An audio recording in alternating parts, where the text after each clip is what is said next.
4 വർഷത്തിലൊരിക്കൽ ലോകകപ്പ് വരും. അത് കഴിഞ്ഞൊരു ട്രാൻസ്ഫർ വിൻഡോ വരും. അതിൽ റയൽ മാഡ്രിഡ് എന്ന ട്രാൻസ്ഫർ മാർക്കറ്റിലെ പുലികൾ വരും. അഥവാ ഫ്ലോറന്റീനോ പെരസ് എന്ന ബിസിനസ്സുകാരൻ അവതരിക്കും. 2 പതിറ്റാണ്ടായി അങ്ങനെ ഒരു ശീലം അങ്ങ് യൂറോപ്പിലുണ്ട്. ഒന്നുകിൽ ലോകകപ്പ് കഴിഞ്ഞ ഉടൻ, അതുമല്ലെങ്കിൽ തുടർന്നു വരുന്ന മറ്റൊരു ട്രാൻസ്ഫർ വിൻഡോയിൽ നോട്ടമിട്ടവരെയൊക്കെ തട്ടകത്തിലെത്തിക്കുന്ന ശീലം നാളിതുവരെ റയൽ തുടർന്നു പോന്നു. മറ്റൊരു ലോകകപ്പ് ഇത് അവസാനിച്ചിരിക്കുന്നു. ഇക്കുറി ലോകകപ്പിൽ റയലിനെ ഇംപ്രസ് ചെയ്തവർ ആരെങ്കിലും ഉണ്ടോ? ഉണ്ടെങ്കിൽ അവരിൽ ആർക്കൊക്കെ പെരസ് ലോസ് ബ്ലാങ്കോസ് കുപ്പായം നീട്ടും? വിശദമായി പരിശോധിക്കാം. സാധാരണഗതിയിൽ ലോകകപ്പിൽ ഉണ്ടാവുന്ന പോലെ ഒരു ബ്രേക്ക്ഔട്ട് സ്റ്റാർ ഈ വർഷം ഉണ്ടായിട്ടില്ല. എന്നിരുന്നാലും റയലുമായി ഏറെ നാൾ ബന്ധിപ്പിച്ച് പറഞ്ഞു കേട്ടിരുന്ന പേരുകളിലൊന്ന് ഈ ലോകകപ്പിലെ സ്റ്റാറായി. റോഡ്രിഗോ ഹെർണാണ്ടസ് കാസ്കെൻഡ എന്ന റോഡ്രി. കളിയുടെ മട്ടും ഭാവവും ഒഴുക്കും ഗതിയുമെല്ലാം നിയന്ത്രിച്ച് എതിരാളികളെ വട്ടം കറക്കുന്നതിൽ സ്പെയിൻ നിരയിൽ തിളങ്ങിയത് അവരുടെ നായകൻ കൂടിയായ റോഡ്രി ആയിരുന്നു. അതിന് പ്രതിഫലമെന്നോണം ലോകകപ്പിലെ ഗോൾഡൻ ബൂൾ പുരസ്കാരം തേടിയെത്തുകയും ചെയ്തു. ഇതോടെ കഴിഞ്ഞ കുറച്ച് നാളുകളായി കെട്ടടങ്ങിയ റോഡ്രി റയൽ റൂമറുകൾ വീണ്ടും ഉയർന്നു തുടങ്ങി.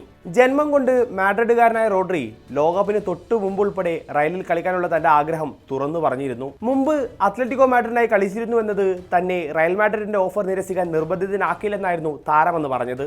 ബാലൻഡ്യോർ ജേതാവ് കൂടിയ താരത്തെ സാധാരണഗതിയിൽ റയൽ എന്നോ ടീമിലേക്ക് കൊണ്ടുവരേണ്ടതാണ്. പക്ഷേ തുടർച്ചയായ പരിക്കും താരത്തിൻ്റെ പ്രായവും അവരെ രണ്ടാമതൊന്ന് ചിന്തിപ്പിച്ചു. 2 വർഷത്തോളമായി അവർ തിരയുന്ന ടോണി ക്രൂസ് പ്രൊഫൈലുള്ള പ്ലെയറെ ഏതെങ്കിലും ഒരു യുവതാരത്തിൽ കണ്ടെത്താമെന്ന് അവർ സ്വയം ആശ്വസിച്ചു. അതിനായി ലോകകപ്പ് വരെ കാത്തു. പക്ഷേ സകല കണക്കുകൂട്ടലുകളും ഈ ലോകകപ്പ് തിരുത്തി. ഒരു ടെമ്പോ കൺട്രോളർ എന്ന നിലയിൽ ലോകകപ്പ് തലക്കെട്ടുകളിൽ ഇടം പിടിച്ചത് 2 പേരാണ്. ഒന്ന് മൊറോക്കോയുടെ അയ്യൂബ് ബൗവാദി, 2 റോഡ്രി.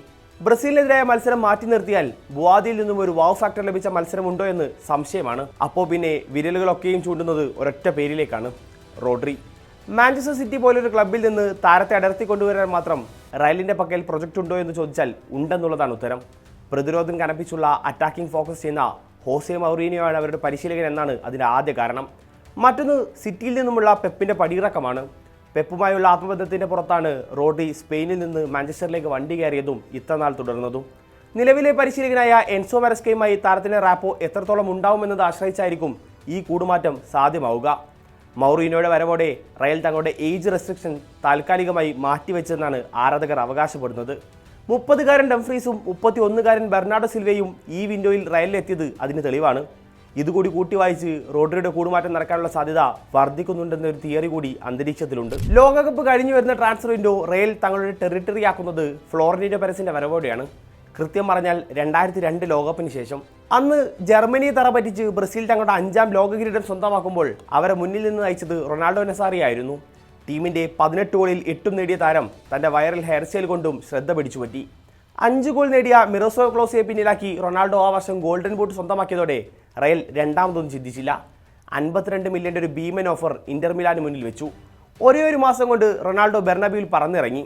2006-ൽ ഇറ്റലിയെ കിരീടത്തിലേക്ക് നയിച്ച അവരുടെ നായകൻ ഫാബിയോ കനവാരയെയും ലോകകപ്പിന് 2 ആഴ്ചയ്ക്കപ്പുറം റയൽ തൂക്കി. 2010-ൽ ഓസിൽ, കെദീര എന്നീ ഡബിൾ ജർമ്മൻ മിഡ്ഫീൽഡ് കോംബോ റയലിലെത്തി. 2014 പോസ്റ്റ് ലോകകപ്പ് ട്രാൻസ്ഫറിലെ റയലിന്റെ പീക്ക് വിൻഡോ. അന്നവർ വാങ്ങിക്കൂട്ടിയത് 3 മാണിക്യങ്ങളാണ്. കോസ്റ്ററിക്കയിൽ നിന്ന് goalkeeper Keylor Navas. Italy, England, Uruguay എന്നിങ്ങനെ 3 മുൻ ലോക ചാമ്പ്യന്മാരുള്ള ഗ്രൂപ്പിൽ നിന്ന് കോസ്റ്ററിക്ക 1ാം സ്ഥാനക്കാരെ മുന്നേറിയത് നവാസിന്റെ മിടുക്കിന്റെ ബലത്തിൽ കൂടിയായിരുന്നു. പിന്നാലെ റയലിലെത്തിയ താരം ഐക്കർ കസീസിനെ ബെഞ്ചിലിരുത്തിയതും 3-പീറ്റ് ചാമ്പ്യൻസ് ലീഗ് നേടിയതുമെല്ലാം ചരിത്രം. അതേ വിൻഡോയിൽ ടീമിലെത്തിയ മറ്റൊരാൾ ഗോൾഡൻ ബൂട്ട് ജേതാവ് ഹാമിഷ് റോഡ്രിഗസ് ആണ്. പീക്ക് ഹാമിഷിനെ കണ്ട ഉറുഗ്വേക്കെതിരായ ഐക്കോണിക് ഗോൾ കണ്ട ആർക്കും ആ താരത്തിന്റെ മൂല്യത്തെപ്പറ്റി സംശയം ഏതുമുണ്ടാവില്ല. 3ാമൻ ടോണി ക്രൂസ് ആണ്.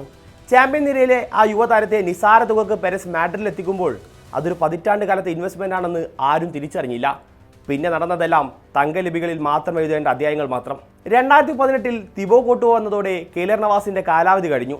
കഴിഞ്ഞ ലോകകപ്പിന് തൊട്ടുടനെ സൈനിങ് ഒന്നും നടന്നില്ലെങ്കിലും തൊട്ടടുത്ത വർഷം ഇംഗ്ലണ്ടിന്റെ ജൂഡ് ബെല്ലിംഗ്ഹാമിനെ അവർ റാഞ്ചി.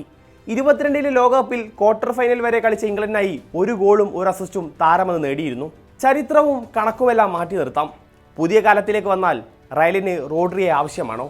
അതോ പിറ്റാർസിനെ പോലെയുള്ള യുവതാരങ്ങൾ മുതൽ ബെർണാഡോ സിൽവയെ പോലുള്ള വെറ്ററൻ താരങ്ങളെ വെച്ച് റയൽ മിഡ്ഫീൽഡിലെ ടെമ്പോ കൺട്രോളിങ്ങിന് പരിഹാരം കാണുമോ? നിങ്ങളുടെ അഭിപ്രായങ്ങൾ പങ്കുവെക്കൂ.